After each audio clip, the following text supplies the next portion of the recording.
Hello, and welcome to AgriSummit 2021, the Canada-Africa Agriculture Summit focused on harnessing possibilities across the value chain. My name is Sherry Lee, Director of Partnerships and Public Affairs with the Economic Innovation Institute for Africa. The timing for crucial conversations on advancing Canada-Africa commercial relations, particularly in the agriculture sector, has never been more important. To make major advances, key players across the entire value chain must be at the table. To that end, the Sprott Centre for African Research and Business at Carleton University, the Norman Paterson School of International Affairs at Carleton University, the Economic Innovation Institute for Africa, the Institute for Canada-Africa Business and Policy Research, and our numerous partners are very excited to host a number of engaging international speakers and thought leaders during this unique virtual summit. These are leaders with impressive accomplishments across government, business, academia, and civil society. We're thankful for their availability and willingness to share insights on contemporary issues in the agriculture space. This event is made possible through the generous support of several organizations, and we would like to thank the following sponsors, starting with Tourism Saskatchewan, a one-stop resource for experiencing Saskatchewan's vibrant cities and great outdoors. Tourism Saskatchewan's business support content, advice, training, and resources are all designed to make Saskatchewan's businesses more competitive, sustainable, and profitable. We also thank Social Sciences and Humanities Research Council, which promotes and supports research and training in the humanities and social sciences. We acknowledge their support through the Connection Program, which aims to realize the potential for social sciences and humanities research for intellectual, cultural, social, and economic influence by supporting specific activities and tools that facilitate the flow and exchange of research knowledge. Next, I would like to introduce the moderator for this interview, Mr. Fergus McLaren, Director of International Relations and Knowledge Management for the Economic Innovation Institute for Africa. Fergus McLaren is a sustainable tourism and cultural heritage management professional with 25 years of experience in Canada, Asia, and Africa. Much of his current professional focus involves tourism to World Heritage Sites and the implementation of the 2030 UN Sustainable Development Goals. Fergus, I will now hand the interview over to you, and I look forward to a very thought-provoking session.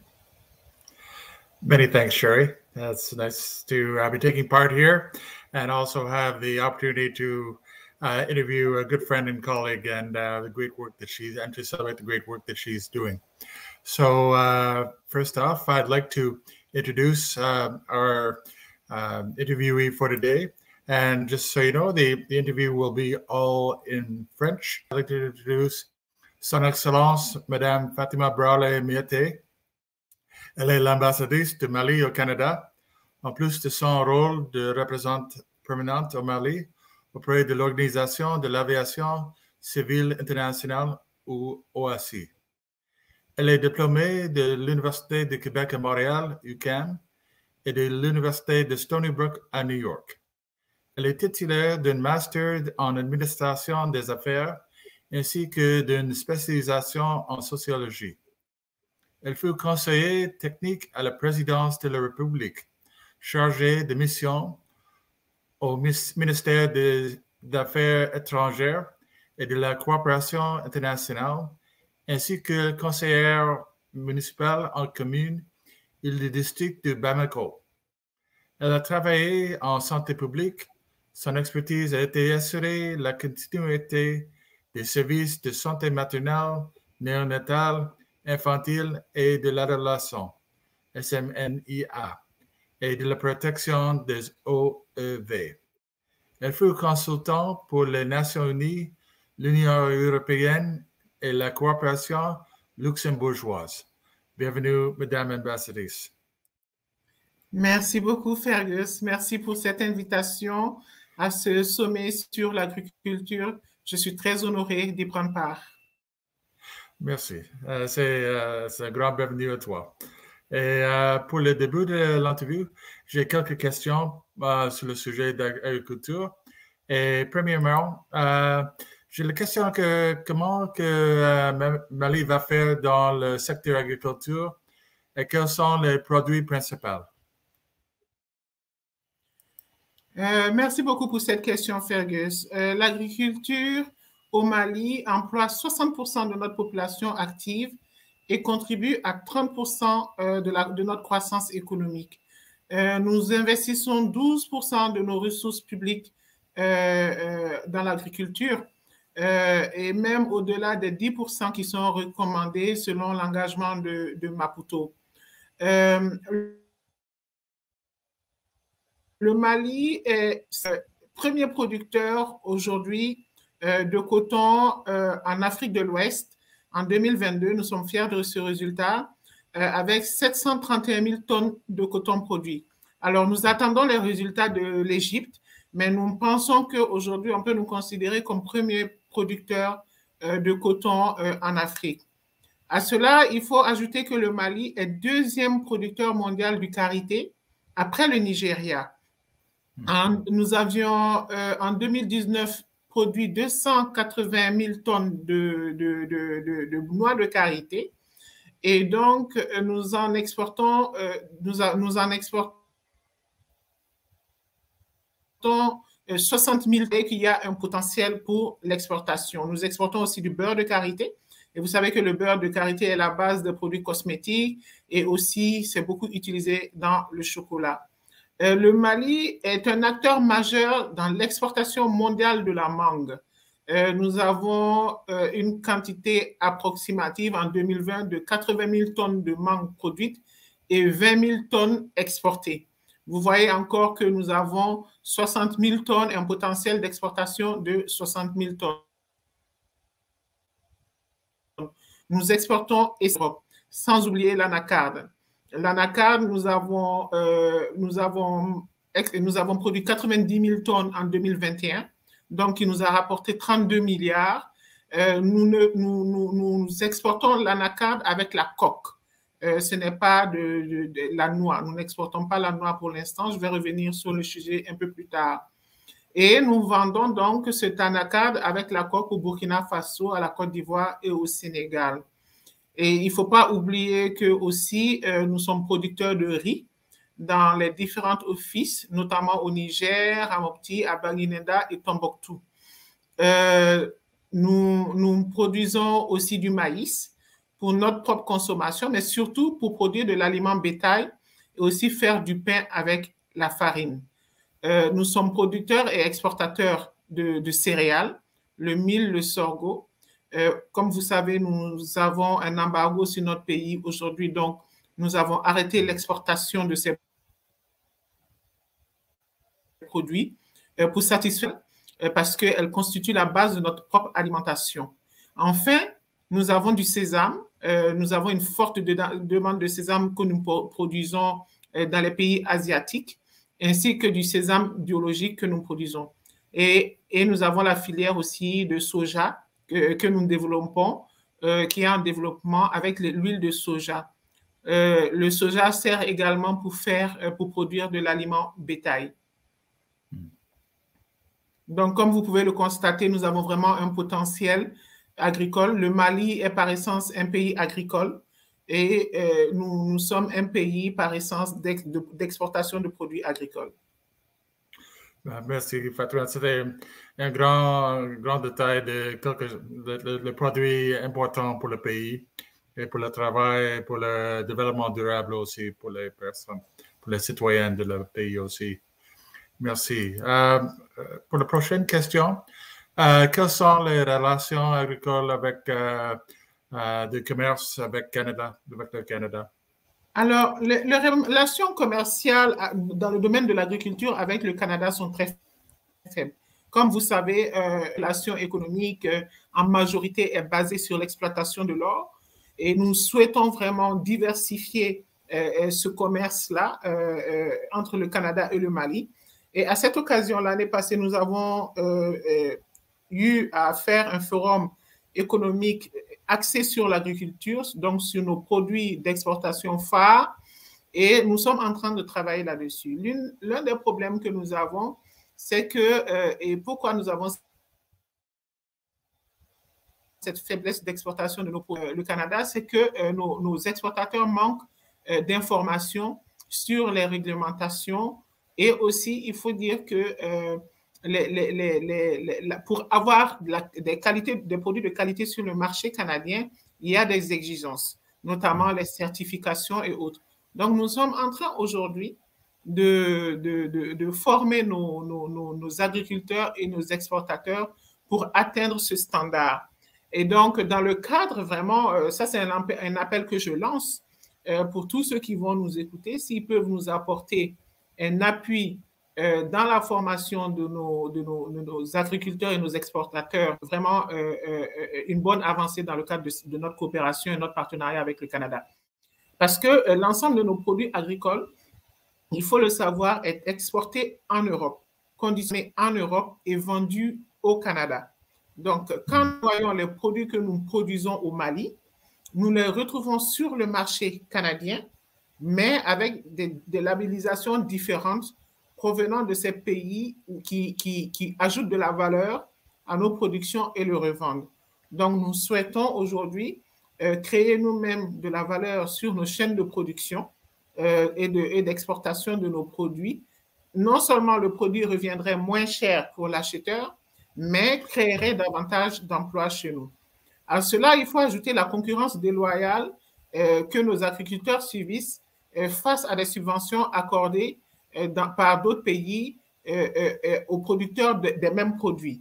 Donc, les subventions font que les pays de nous ne sommes pas compétitifs sur le marché puisque ces agriculteurs et leurs produits sont subventionnés et sur le marché, notre produit devient plus cher. Et nous nous rendons compte de cela, en l'occurrence, dans le domaine de l'exportation du coton.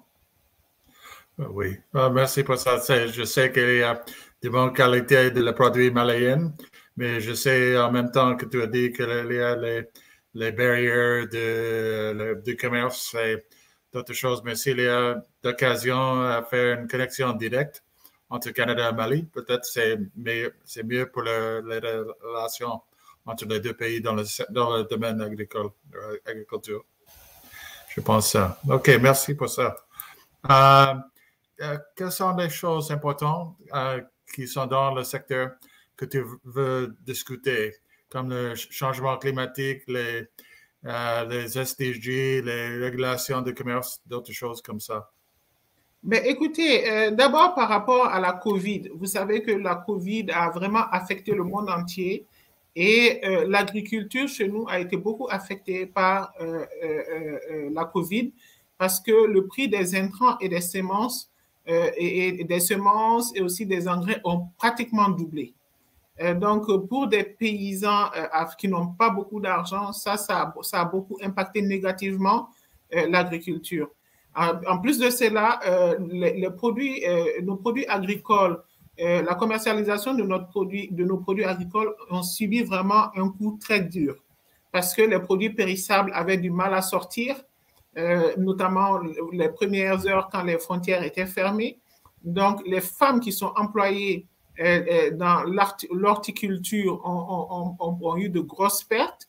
Et notamment aussi, l'exportation de l'anacarde a subi de nombreuses difficultés parce que les produits ne pouvaient pas sortir et aussi certains produits nécessaires pour l'agriculture ne pouvaient pas rentrer. Donc ça, c'était un problème pour nous. À cela, il faut ajouter la situation particulière du Mali aujourd'hui, qui est un pays en conflit. Donc la question sécuritaire a empêché beaucoup d'agriculteurs d'accéder à leurs champs pour produire. Et lorsqu'ils produisent le peu de récoltes qu'ils arrivent à faire, les irrédentistes, les groupes armés viennent brûler leurs récoltes.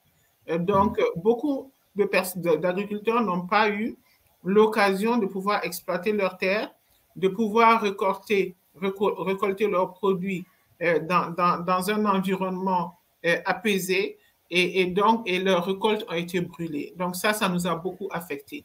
Mais ce qui nous affecte le plus, c'est vraiment le changement climatique. Le changement climatique a négativement impacté notre agriculture. Et on peut même dire que la source de notre conflit aujourd'hui est liée au changement climatique.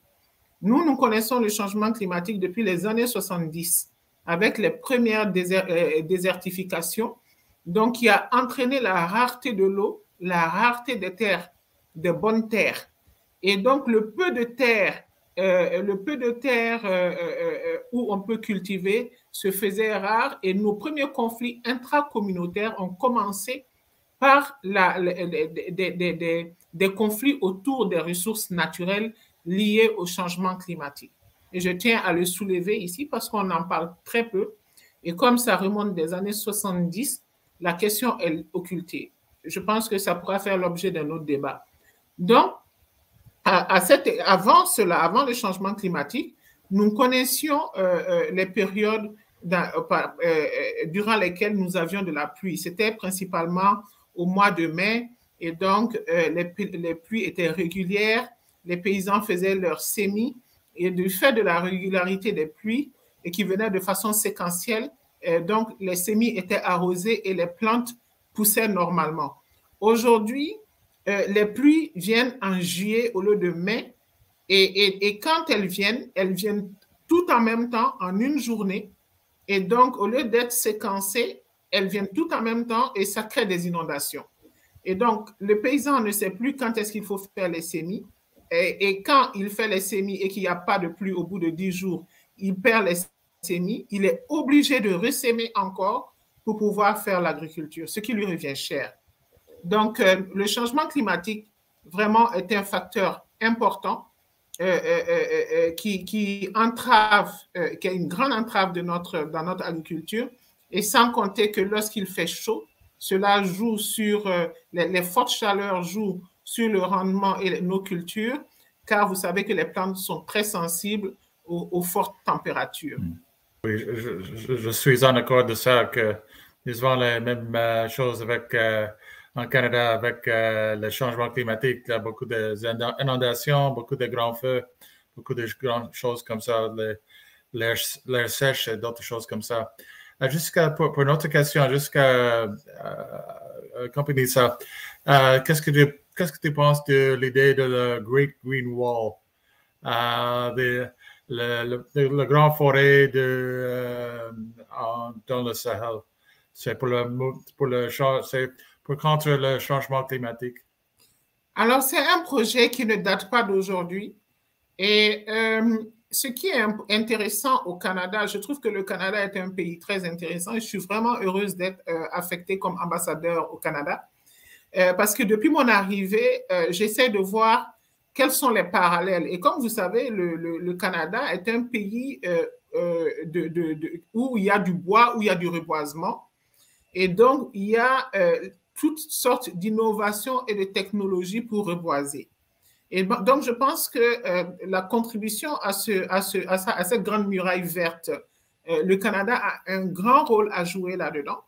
Je parlais à des forestiers qui ont développé des techniques où, même quand il n'y a pas d'eau, ils mettent les plantes dans des sachets et c'est l'eau de la plante, la sueur de la plante qui continue, qui est recyclée et qui permet à la plante de pousser.